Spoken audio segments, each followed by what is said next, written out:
Good evening. It is Monday, February 11th, 2019. It's about 6:06 p.m. This is a meeting of the Recreation and Parks Committee. To my left is Mr. Terwilliger. Mrs. Oda is not here with us, and my name is Brock Heath as the chair. It looks like we've got a couple different items to go over today. Mr. Titterington, do you mind giving more information? Thank you, Mr. Chair. Thanks. We are asking that the council authorize entering into two non-ticketed use agreements for events at Treasure Island this summer. One would be on June 29th and the other is August 3rd. The reason that council would need to approve these is that they would involve the sale of alcohol. It would be the same process, the same procedures that we followed for the last several years out at Treasure Island. Hobart Arena staff would coordinate the sales of the alcohol. We've not had any issues. We don't anticipate any issues. They keep up with their training. It would be the sale of beer only. We are not requesting emergency legislation. I remember back when I was on the rec board over at Hobart, and I know that we started, we did those trainings and all of that. Is it still a yearly thing that they go through? They have to get qualified to do those They things? have to do retraining. I'm not sure if it's the same level as the initial, but there's certainly refreshers at least once a year.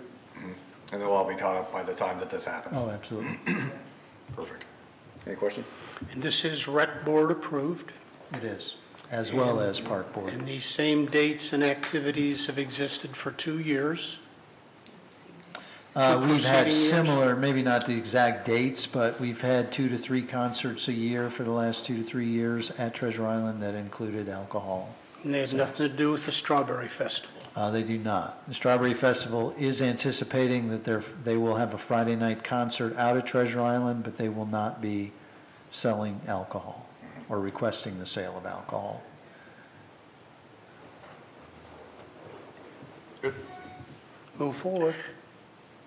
Can you go over any incidences that we've had in the past? How are we doing as far as our ability and to handle these types of things? The incidents have been pretty low. I think if anybody has any questions on how the alcohol sales events have gone in the past, they've gone fairly smoothly. They've gone very smoothly, and that's per the recreation director, Right.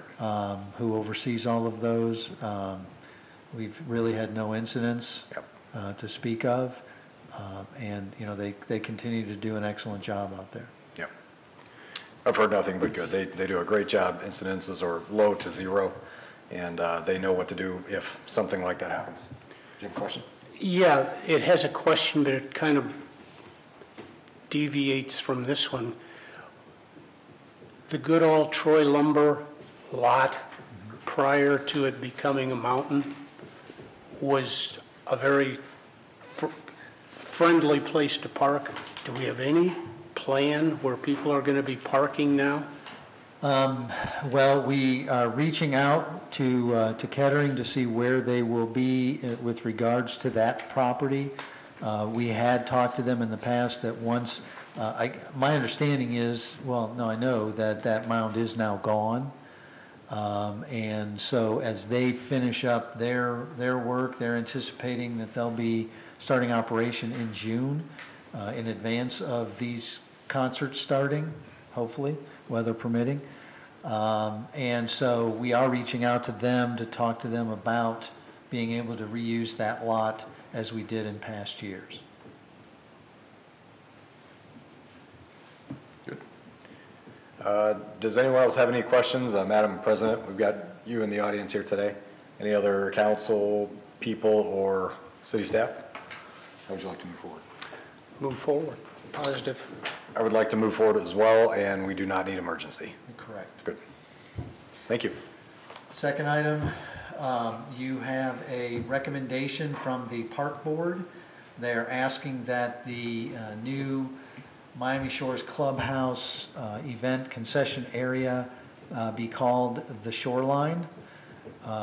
Recently there was outreach. They requested that we put out on social media and on the website to the public suggestions for names. I believe that you were provided with a list of those names. Some of them were quite creative. Well, they were all creative, but some more so than others. The park board, after discussing it at their last board meeting last week, is recommending that council authorize or approve the naming of that particular area, restaurant concessions area, the Shoreline.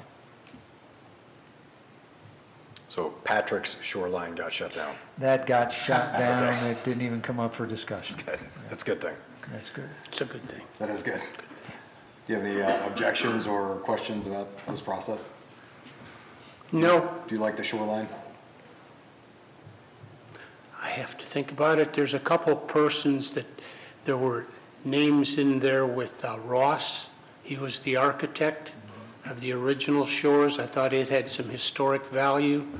And Dixie Rutherford, he's historically pretty important. That could tie in. But I think one of the goals they had is to consider the eating dining facility and to have it kind of a smooth universal name, not a pub. So I'm good with it. Good. And the other part of that discussion that they had was that they felt that that some of the names were very golf-centric, which, I mean, it is a clubhouse, but given the strategy to have that area, that space used for not only golf marketing, but also perhaps 12 months out of the year, much like we do at the Bravo Room at Hobart Arena, that the Shoreline was a little, broader in scope and didn't focus on the golf aspect. How would you like to move forward? Let's go. Good. Yes. Before we confirm that, are there any other objections, questions, anything like that out here from anyone in the audience? Doesn't look like it, and Shoreline sounds great to me. I know they've done their research and all of that on that. We would like to move forward as a committee on that one as well. If there's nothing else for us, we're going to go ahead and adjourn. Good to go. We're